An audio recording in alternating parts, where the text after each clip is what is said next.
That's okay. Oh, we're good. Okay. So we can start? Yep. Okay. He went to get his sandwich.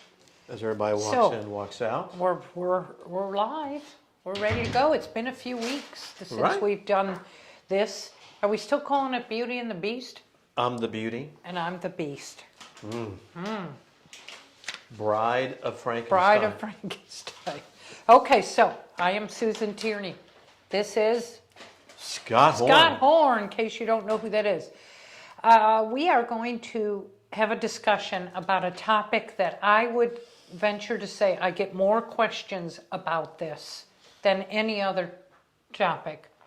And I'm not 100% confident I know, because there's so many moving pieces. So all about insurance. So let's start and kind of break it down, because we got 20, 30 minutes to do this in, and we've got buying a house with cash, buying a house with a bank loan, a mortgage. What does the insurance look like on each one of those? Cash, bank loan, mortgage. They're all the same. They're all the same? No. But let's kind of go through that, because, you know, if an investor is buying a home, by the way, when I use cash, it can be cash or bank loan or private capital, whatever it might be, doesn't matter, right? You're buying it through some kind of traditional mechanism. So the first thing that all investors have to think about is what does my initial insurance look like? What am I getting? Right. Am I getting a homeowner's policy? No. Am I getting a fire and extended coverage policy without vacancy clause? Am I getting a builder's risk policy? What am I doing? It depends on what they are doing, right? So oftentimes when you're buying a home for cash, there are repairs involved, right? Right. And so the insurance company is going to want to give you what's called a builder's risk policy. And that protects you while you're in this construction phase when things happening. Okay. It From like the house burning down? That, some of your materials as well, those kind of items. Because there's fire and EC. Does builder's risk cover fires and EC? It does. What's EC? EC, extended coverage, Okay. is what that stands for. Okay. So the builder's risk is used during a construction phase because there's different, issues that can come up. Right. Vandalism can happen more easily, maybe. Materials can be stolen. This can happen, that can happen. But a builder's risk policy, you can get one for 1 month, 3 months, 6 months, a year, whatever it might be, based upon how long that your project is going to take. And every project's a little bit different, right? Okay, right. So you've got to set that up right, because what you don't want, because usually with a builder's risk policy, once you pay your premium, there's no refund of the premium like there is with a traditional mortgage policy. Okay. No, normally on an insurance policy, when you terminate it, they keep 25% and return to you the pro rata balance, whatever that might be. Right. So there's a direct cost for everything. But usually with a builder's risk policy, it's an earned premium. The entire premium is earned up front. Now, I've heard that there are a few that might let you, get some of the premium back, but make the assumption you're getting zero back. So it's important to set that time frame just right. If I was in court and I was a judge, I'd be taking that away and charging you $100. What's on my watch? Give me $100. Listen, I just downloaded the software and I cannot figure this watch out. Like, I don't know how to turn it off. Technologically challenged That again, I am. aren't you? That I am. So builder's risk is important, and also when the construction is done, the builder's risk policy only lasts for 45 days after completion. So you've got to make sure you convert from that builder's risk to a fire and EC or extended policy coverage. Now the question is going to be is at that time, is your house occupied, let's say with a tenant? Right. Okay, fine. Fire and EC is fine. Okay. Because you can't get a homeowner's policy because you don't own the home. Right. Only a homeowner who lives there can get a homeowner's policy. Okay. But if the house is vacant, you better be putting a vacancy clause on that fire and EC policy. And the problem with that is that no one likes. Costs more money. Oh, a whole lot more money. Almost doubles the price, it seems like sometimes. It's crazy. So if you fixed it up and then it's vacant because you're selling it and it could take 3 or 4 months, you want to put fire and EC with a vacancy clause. Otherwise, if they discover the house is vacant beyond a certain time frame and there's some major casualty because your house has been sitting vacant for 6 months and kids broke in and Yeah. started a fire and whatever it might be, you might lose your coverage possibly. So you got to think through that stuff. You got to be smart because, guys, things happen out there in this That happened industry. to us It has. on that greenhouse on the corner. You painted it like a light green. We put the patio in the back. Honeysuckle. Didn't that honeysuckle, that burned But we down. bought it as a burnout. No, we had a house that burned down. Nancy called us and said the house burned down. No, That wasn't it? no, I don't think Which so. one was it? There was one we we bought bought that that kids broke in. That is right. Yes, kids broke in and they We were had- they we- lit we the had- couch on fire Yeah, or we had something. just bought it though. Yes, So we hadn't started to work on it yet. Yeah, we Yeah. had to make call and make sure there was And they lit the insurance daggum on it. sofa on fire before we get the thing trashed out even. Yeah. I remember that. So So- it happens. Things happen. Yep. You know, I've been fortunate in my career that with all the gazillion homes that I've done and we've done, for us, that was the only fire we've had. I think in the thousands and thousands before that, though, we only had maybe 3 or 4 fires, and those were owner-occupied properties, though, that occurred too. I think only one vacant house that ever happened. And it is just a pain. And I've had a tornado come in and take a house out. And guys, I want to make a comment. So as an investor buying a home, know what kind of policy you need, especially if you're getting, paying cash or through private capital, banking of some type, bank or mortgage. What is that policy like? Look at it.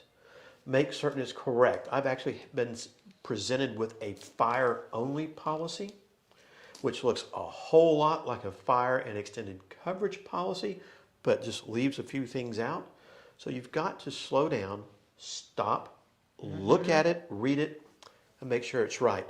Because I had a house where I thought I had fire and EC coverage, which covers everything. Hail, wind, which is like a tornado, Right. fire, etc., all those kind of things. Yeah. It wound up, I only had fire coverage, and a tornado came through and plucked my house. Missed both houses on both sides, behind me and in front, but it got my house. Oh, and you weren't covered? No. Things happen. Wow. So, guys, just like the fire. just Was like it in Rockwall, Roulette, when that tornado at my mom's house? Lancaster. No? Wow. So, in real life, guys, things happen. And that's why this is so Did important. heads roll in the office because the insurance? We'll talk about that later. But I'll tell you, well, I'm not. 1992, Oh, same area. Lancaster is known for tornadoes. There's been 4 there over the years that I remember. We had a brand new lady that was running all of our stuff for us in office, and there was this tornado. We had just bought this house, and she hadn't gotten insurance coverage on it quick enough. Now, nothing happened to it, but she didn't know that. So we called her up, and we was like, tell us you got insurance on the house because it's gone. And she was just devastated.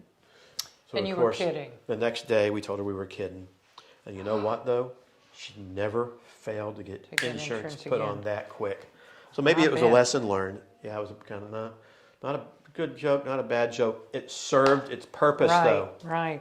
But understanding insurance like that, just on those kind of deals, Right. What to get. what you do, when, why, is so important.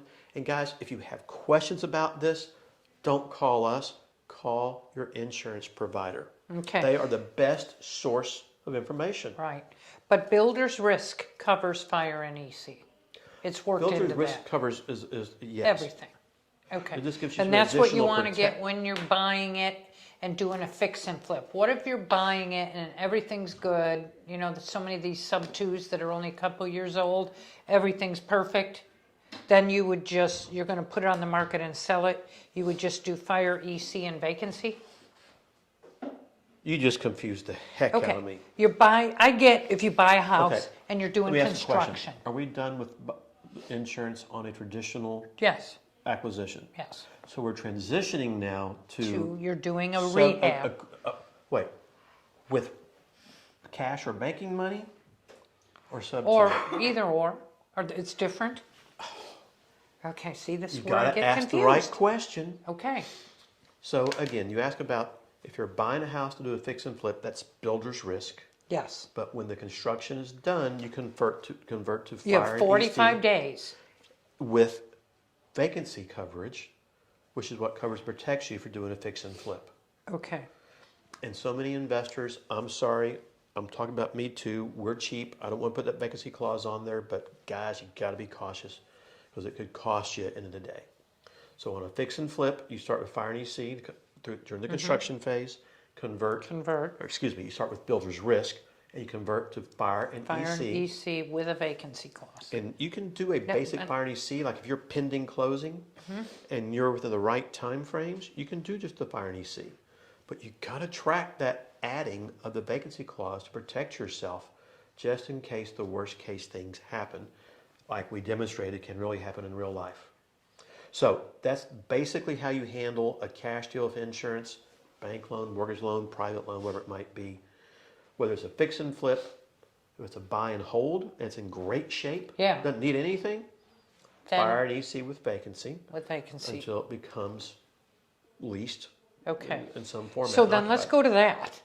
What? Well, now that we've bought the house, we put the builder's risk and the fire and EC on it, and then we're ready to sell it, so we switch to fire, EC, and vacancy. Then we've sold it. We got a buyer in, and we're at Are closing. you selling it now with like a wraparound Yeah, mortgage? with a wrap, Okay. let's say, versus retail. What's the difference? Okay. Well, it's the same, really the same thing. Okay. Because the home buyer is going to get their own policy, their homeowner's policy. By the way, they don't have to get a homeowner's policy. It's best to suggest that to protect their contents. And guys, I'm going to give you all a real life example why that is so important to do. That sticks in my mind so well. We had sold a home to a family. This has been years ago. It was in Garland, Texas here. They'd been in the house a couple, 3-4 months. And this was a cute little wood frame home, but it was a nice little house. And they had only put fire and EC coverage on the home. Well, it just so happened that they went in to renew their car insurance, and the insurance agent asked them about the new property, but they had insurance. So he did the right thing by asking the right question, right? And they said, well, we have fire and EC. He said, well, you should have done a What would homeowner's a policy. car dealer care about that? It's not a car dealer. Oh. It was the insurance agent that carried their car insurance. Okay. And for, I think, $25, $50, some small amount, they picked up and he placed $25,000 of content coverage on the property for them. 1 or 2 weeks later, their 10-year-old son and friend were in the house playing with fireworks. That sounds like me. And the story was they threw one under the bed, it blew up, and they just went outside and played somewhere and left the house. Mom and Dad were gone. They come back, and it is down to the foundation. It is totally gone. Wow. And because that insurance agent was smart enough to get, a content coverage policy, at least they got their contents replaced. Which otherwise they would have been devastated and had nothing. So a regular homeowner's policy doesn't cover contents? No, it does, but they don't have to get it. A homeowner can get whatever they want. Fire and extended coverage, which is usually the minimum that you want to look for. But you don't need a vacancy clause because it's no longer vacant, right? But you want to always suggest that your buyer gets a homeowner's policy for that exact reason. Okay. That's just another one of those real life stories of things that happen that you go, it's not going to happen. And it goes, And it yeah, does. it does. I know. Well, I know from that one that burnt down. Okay, so then, So wait, have I My answered those questions, Miss Yes. Beauty, about now I'm understanding it more. just a traditional cash mortgage type acquisition, fix and flip, or Right. tenant occupied, or Right. even into a wraparound sale But sometimes? let me ask, isn't it doesn't, when you change insurance, if they were to go out and get their own policy, doesn't that trigger due on sale? Well, so if you bought a house, let's say you used a mortgage, because if I'm going to my banks know what I do. There's no due on, although there might be due on sale, they give us permission to do that. So it's when you are working with that credit union or that that mortgage you go out and get, or DSCR loan of some type, that you then do a wraparound on that.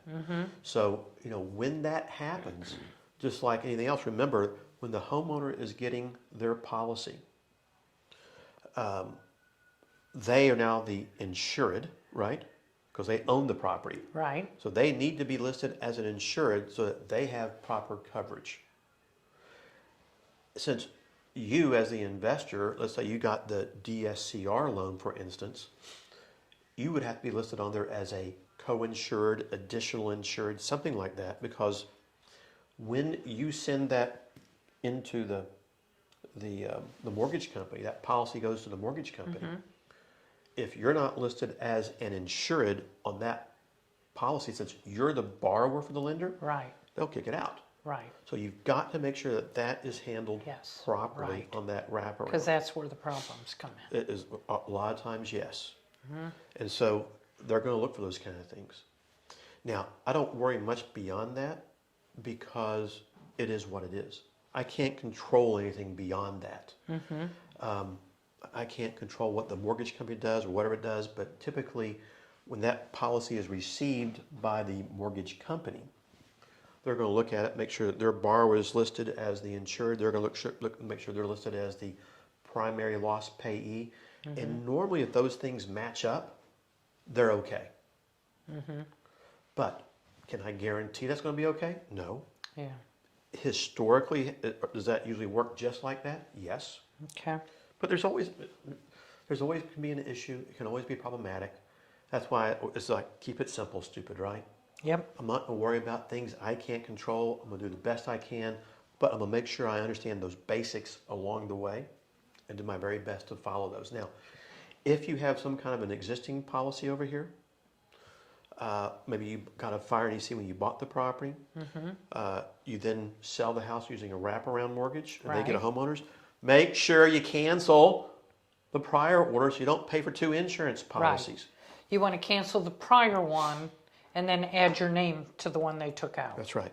Okay. And once I get the new policy for the back end buyer in, I'm going to track 7 to 10 days, so it gives the insurance company time to forward that to the mortgage company. They get it.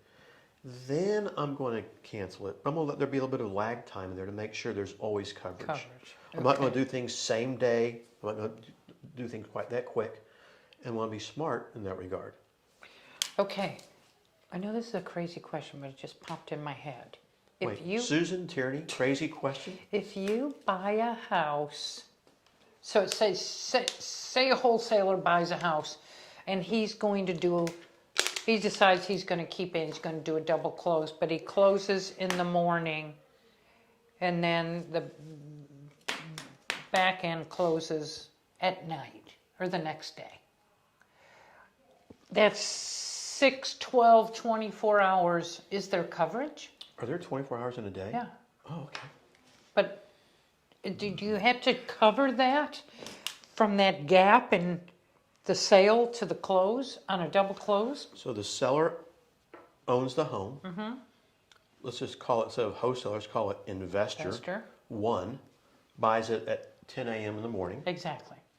closes in funds, and then with the intent to sell it to the back end buyer at 4 o'clock, 4 o'clock. or the next day. Do they need coverage? You know, that's a great question. Because the house could burn down and they mean, you know. It could burn down. So the real answer is they should, to cover the tail. They will never do it. They'll though. never do So it. it's a risk factor. It's a risk. And I'll make another comment. Had been requested to do a hard money loan years ago for a client. We go out on Monday, do our final inspection of the property, check it all out, it's all good to go. We close on Friday, And about 3 weeks later, we get a phone call telling us the house burnt down. You know when the fire occurred? In between Monday and Friday of closing. Friday and Monday, not Monday, Friday. Between those 3 days, it burnt down. The investor didn't bother going back out to check things. He'd been out there. He thought it was all well and good, bought the house, and boom. So again, that was an issue. But since we had not bought it yet, the prior insurance company did cover it. Oh. But oh my goodness, it was just a lot of headaches, a lot of issues, and you're a lot of finger pointing and whatnot. And it's like you didn't even. So that's why in hard money lending, what we do is we want to make sure the day of, just day before closing, someone has put their eyes on that property to make sure it's still standing, because again, strange things happen in this business, and you always want to be prepared for those things. Yeah, like our friend JR with his thing. He bought the lot and forgot about it, and then a house was built on it. Yeah, things happen. You don't keep an eye on stuff. People just think it's theirs and they build a house. Okay, what about anything specific with rental other than, No. You know, regular rental's pretty straightforward, pretty easy in the way we just described all that. Private loan being the underlying debt. A banking loan, again, they're going to know what you're doing in most cases. It's just when you get that mortgage loan, mortgage company, DSCR, maybe a credit union. That's when you want to do things a little bit differently. Right. And while we're talking about that, one of the things I suggest to investors when they have an existing mortgage on a property, I'm not talking about buying it subject to the existing debt, meaning you buy a house and you go get a new mortgage on the property. Bank, mortgage company, whatever it might be. If your back-end strategy is to rent that property as opposed to a wraparound mortgage of some type, I would like to see them convey that into a land trust. The property, the rental, into a land trust. So they become the owner of the trust at that point in time. Go ahead and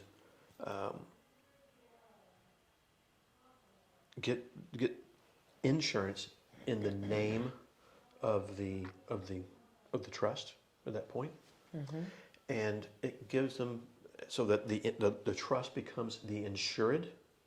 Since they own the trust, they don't need to be a co-insured, but they're going to need to be on that policy because their name is on the mortgage, right? We already said that. Right. And it's okay to do that in that regard. Now, I'd like to use that concept on a sub-2. Okay. But with a traditional mortgage loan, I'm not worried about that at all at that point in time. Okay. Because it's already been taken care of. So traditional mortgage DSCR, you don't need to do that. That's going to be in the sub-2 realm, where I like to see the utilization of the trust in those scenarios. And with a trust, they become the insured along with you as the investor. And we'll talk about that more. So let's go into the next category from here. Okay. What's that? I didn't write that down. Sub-2 rentals, back-end wraparound? Now let's talk about buying a house sub-2 for a minute. Okay. Because we haven't gotten there yet. So this is the first part, buying a property with a mortgage, a bank loan. Those are fairly easy to handle in those scenarios. Right. Now we buy a home sub-2. Different structure, different issues going on. But it's important to know how am I buying it and what's my back-end strategy. So guys, you got to think what your strategy is going to be so you understand how to navigate some of these things. You can't, just willy-nilly go into it. So in the scenario that you're going to do a fix or flip with a sub-2, which happens, if you're going to do a buy and hold in some kind of a rental, short-term, long-term, whatever it might be, if you're going to maybe live in the house, because it is a sub-2, and it really did change from borrower 1 to your name. Right. That's why I like to put it into a land trust. And then the land trust and the original seller are the named insureds on that policy. Okay. And there's many reasons why to do that. Why? Well, I'm going to sneeze, I think. Look up at the light. Remember that? Look up at the light and it makes you sneeze. Oh, it does? Weren't you there when we were going to sneeze? In Arizona. And they said, look at the light. And I told you, that I've done that every time I think I have to sneeze and I thought lose that it. was you looking, seeing a light come in. I thought I was going to kill you or something. Or is that me? I don't It's know. you. Anyway, so by doing that, you can disguise the transaction from the underlying mortgage company a little bit, but it's all about maintaining that insurance properly in the supposed financial planning trust and taking care of that. Okay. But now the trust, which is the owner of the property, the seller, who is on the mortgage underlying debt, is also listed as an additional insured.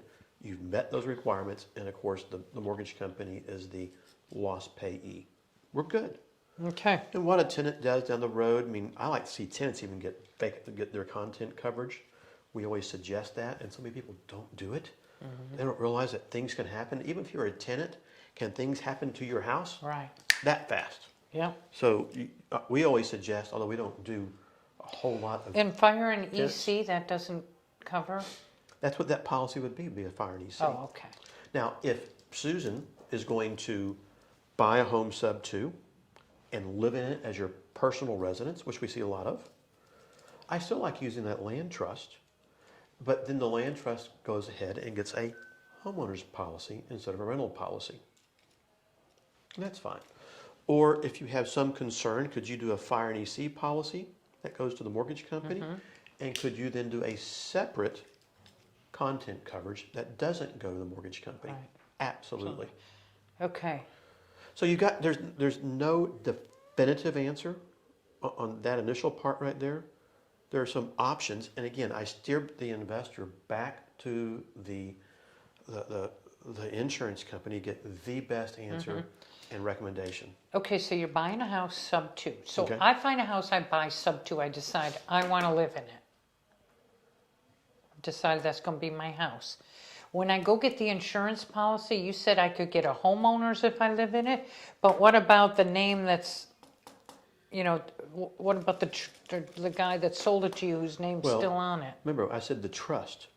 So the trust is the named insured Okay, with the homeowner's policy, okay. or a fire and EC, either one. But if the guy that sold you the house, his information isn't on that, It has to be. it has to be on it. Yeah. Okay, As an additional insured, okay, then you're okay. okay. And if you're going to live in the home, then you go out and make sure you get a sufficient content coverage to cover everything else for you. And I think when you do that in that scenario, you're covered, you're good. And if I'm the mortgage company, I see Susan put the property into a trust, great. It's still in your name, the trust is in your name, you got fire and EC coverage, it's being rented out, maybe what it might be, awesome. Yeah. Or maybe they see a homeowner's policy, so what? They think that you moved into it and put it into your financial planning living trust or something. Okay. You move on. But let's talk about a minute. When you buy a sub 2, and maybe it needs work, and you've got 60, 90 days. Okay. In this interim time frame, what do you do? This is the problematic time. Now, again, if it's going to be, you're using it as a short-term rental, fix and flip, or live in it, the way we just discussed is the way I'd handle it day one right up front. But the question then becomes, if your back-end strategy is to do a wraparound, what do you do in that gap time between the time you buy it to the time you sell it? And again, I'm going to tell the investor, go to the insurance professional. Can you get a separate policy to protect you and you only, not the mortgage company, in the interim? Maybe. Why not the mortgage company? Well, you Because can't have two policies on a property. Okay. You can, but you don't want to.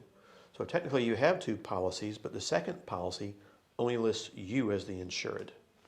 There is also another policy down here to protect the mortgage company. But that is a question for the insurance professional to answer, not me in that instance.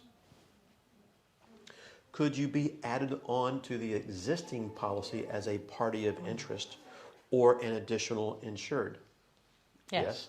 But you have to ask the insurance companies, because some will do it and some will not. And there's no direct answer as to who's going to do what, right? Okay. So ask the simple question. And if you've got to go out, I don't really want to go get a new policy in this gap time. This is the risk factor a little bit, where can you go to your insurance company and get a builder's risk policy just in regards to the amount of construction you're doing, not to the overall policy? I don't know that answer. These are things that I just think about going, could you do that where that 40,000 repairs you're going to do are covered, but not the entire home? I don't know that answer. That's the answer from the insurance professional. But these are the questions you want to know to ask. And by the way, you talk that, present that to insurance company 1, 2, and 3. You could actually get different answers based on what they do and not do. So this is why insurance is so, I'm going to say, it's not complicated, but you need to know. It's confusing The questions with all the to ask. different things. You know, typically I like to what be we added need on. to do? We need to do a little spreadsheet, a little sheet. This, and put it Is on this- our website. Is this you and that mouse in your pocket? No, this, just put a little sheet together. What's the Like- mouse's name, by the way? What are you talking about? You said the word we. We. That we. means me, since you already said you don't understand insurance. No, I could probably write up a little, just an Excel doc that shows, okay, if you're renting, you buy this. If you do this, you do this. That would be helpful for investors. It really would. We'll talk about that. Because they could watch this, you have to hear something 7 times before it clicks. Really? Really, that's the statistics in It's 2 for me. audio learning. 2 It's for 2? me and 12 for... 2 for you. It's 10 for you. So let's go one step further. So can you add the investor onto the existing policy as a party of interest? You can. Yes. But again, as a sub 2, especially if my plan is to do a wrap, I want to touch that policy as little as possible so it doesn't raise any red flags with the mortgage company. So is there a possible risk phase along the way? There's possible. So sometimes there's a gamble and sometimes not. So often we get that back-end policy and within 60, 90, 120 days, where our back-end home buyer gets a brand new policy. And I think a lot of investors understand insurance in that scenario now, where they become, the homeowner who bought the property is the primary insured. The original seller is the additional Loss insured. payee. Okay. The mortgage company is the loss payee, and then we investors are the secondary loss payee. Got that part. But it's that gap time between the time I buy it, the time I sell it, as to what do you do. Because I think it could be an issue if you buy the house on January the 1st, you put a new insurance policy on the property, and you get rid of the old one. So now you are a named insured on that policy along with the original seller. But 60 days later, you wrap it and you get another policy. It's changing over a lot. And does that somehow trigger anything? Yes. Or does it raise a red flag somewhere that creates a problem? That's where I think things get a little complicated with this, because there's no right answer. It's what's best for that house, for that time, things of that nature. And again, these are things that I don't have any objection to talking to the insurance agent about. Guys, an insurance agent is not going to pick up the phone and call your mortgage company and go, do you know what Susan Tierney's doing over here? She's doing... They don't do that. They're the good guy. It's okay to ask questions. Let them guide you. Let them make suggestions and recommendations. And if insurance company 1 doesn't like a deal like this, go find somebody else, because there's plenty that do it. Because some don't. We get a lot of calls for people wanting to know who we use, because not all of them do it. It's an understanding. It's understanding how to make it work right. But there are some good insurance companies that do this quite a bit. There's a lot who don't that are out there. Okay. Well, I think you covered it all. I could probably cover more, I don't know, but I think this is because of the moving parts. There's A, and then if B, then you go to C, and if not B, then you go to D, and this option and that option. People get confused. And really, you need to stop and kind of write this down. Right. And even trying to track it yourself. For me, when I do something like that and I write it down, it helps me log it in my brain better, and I can kind of see it. scan it into your computer somehow, and you can have it. What? Nothing. What? Scan it into your brain. I kind of had that photo. Right. No comment. It is. Sorry. Poof. No. That's what happens. Poof. I would say I have this photogenic brain, but that's the wrong word for it. I'm kidding. Never mind. But along the way, I think if investors just take the time to absorb this a little bit, Yeah. write down the things we talked about, which one you go where and when and some Right. dates. Even reach out to the insurance professional, let Mm-hmm. them kind of guide you through it too, and write down what they say. Yep. That is the important is. aspect of this. Yes. Always go to that subject matter expert when you're Yep. doing a deal. Yep. Don't rely upon someone on the internet telling you this or that, or Right. that next door investor. Or another investor did this deal, Yeah. did that. That's, like I said when we started, I get this insurance questions more than anything else. Mm-hmm. So I feel better, like now I get it. So builder's risk, just to clarify, fire and extended coverage is part of builder's risk. It covers everything, except vacancy. Oh, it covers vacancy too, Oh, because it they know does? it's vacant because you're Well, then why? constructing the home. Oh, but when you're out and it's vacant, it's cheaper to just get the vacancy and the firearm. You don't want to keep. Why wouldn't you keep the builder's risk the whole time? It's more expensive than. It terminates once the construction is done. Okay, who knows? When does the insurance company go out there and go? The construction's done. Maybe.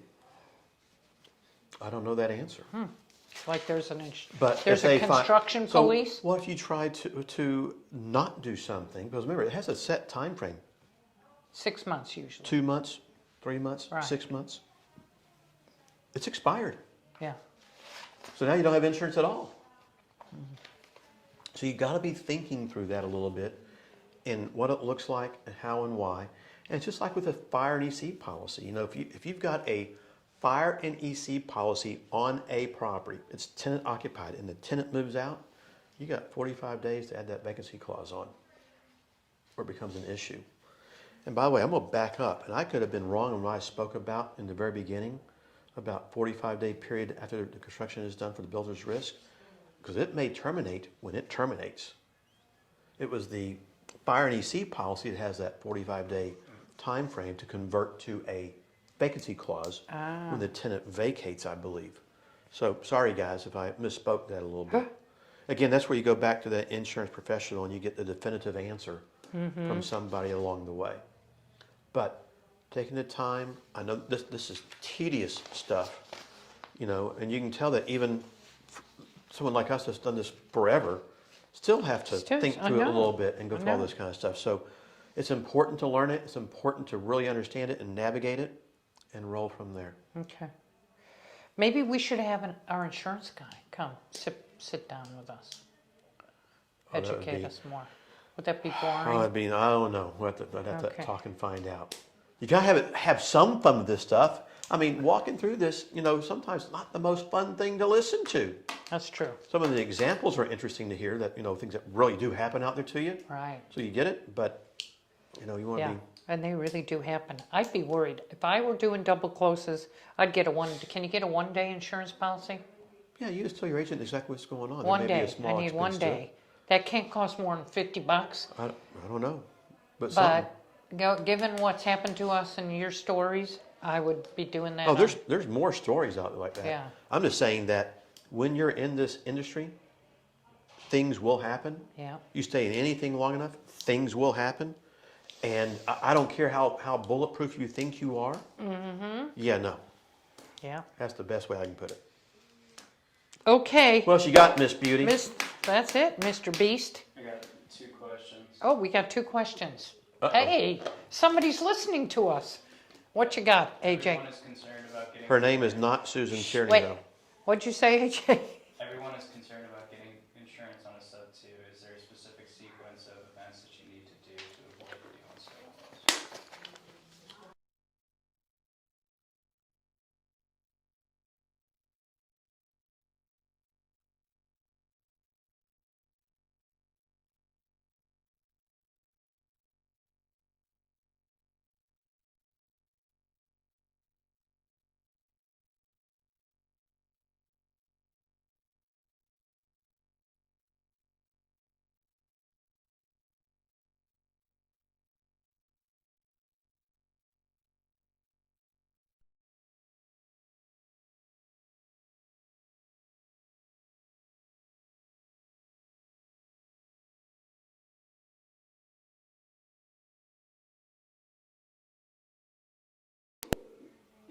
You always want the original. Did I just wear out the battery?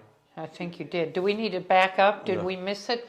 No. Just start. Let me start over with the sub 2 thing. So if you're going to buy a home subject to the existing debt, and you're going to use it as a rental property, fix and flip, or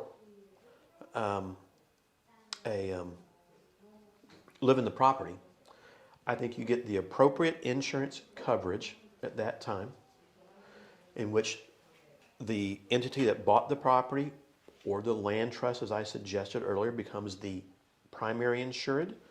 The original seller becomes the additional insured, and the mortgage company is the lost payee. That's the best you can do.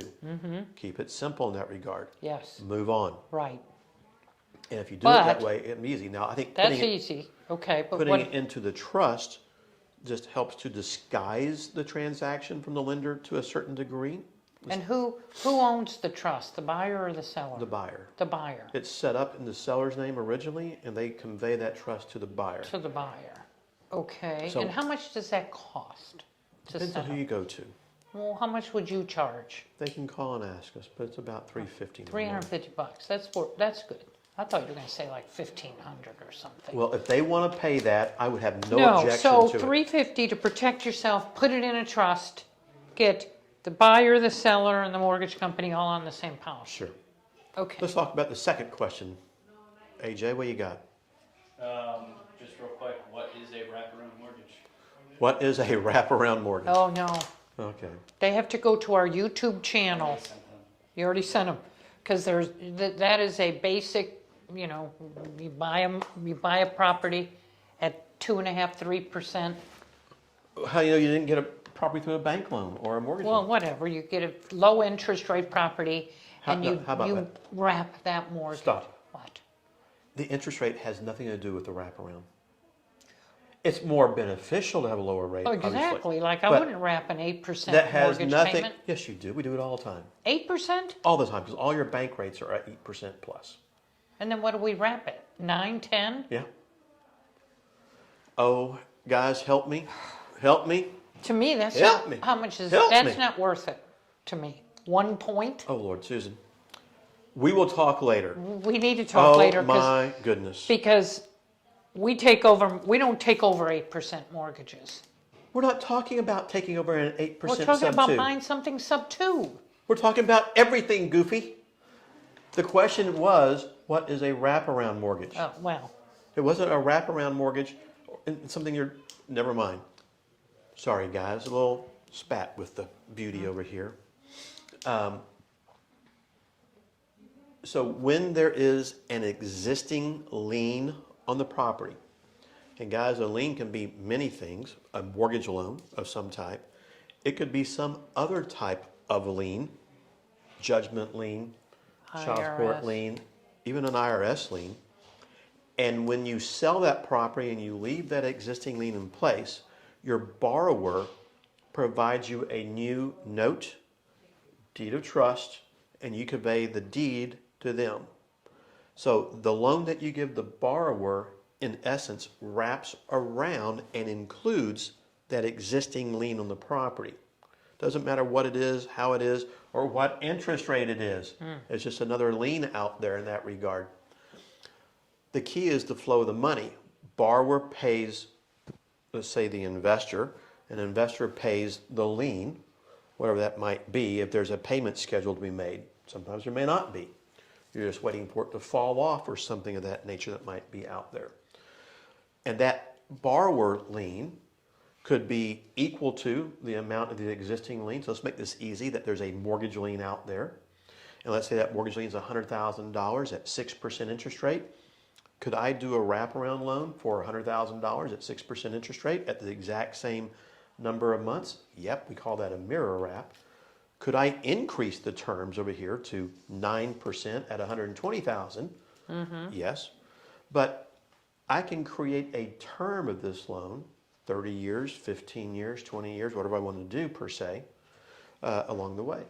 Maybe I could put a balloon vehicle in this borrower's mortgage if some of the compliance issues like Dodd-Frank allow me to do that. But that's basically the definition of a wraparound mortgage. The simple term is it's a second mortgage that incorporates a first lien because the wraparound becomes a subordinate lien and it literally wraps around the existing mortgage. Borrower pays investor, investor pays this mortgage to the flow of the money. So I hope that helps out on a basic explanation of a wraparound mortgage. Anything else? But go to the Owner Finance Network, because we have, do we have hundreds yet of videos? Hundreds? Hundreds? Millions and millions. No, million. Is that, how do they do that? I don't know. Anyway. Dr. Evil, is that his name? This is my mini-me. That was great. I understand it a little more, but we have to I talk. hope you understand the insurance a little more because I do. you have issues with wraparound. I do. Well, I have issues if we're buying it at 8 or 9% and we're wrapping it. Like, I don't. We have to have a talk about that.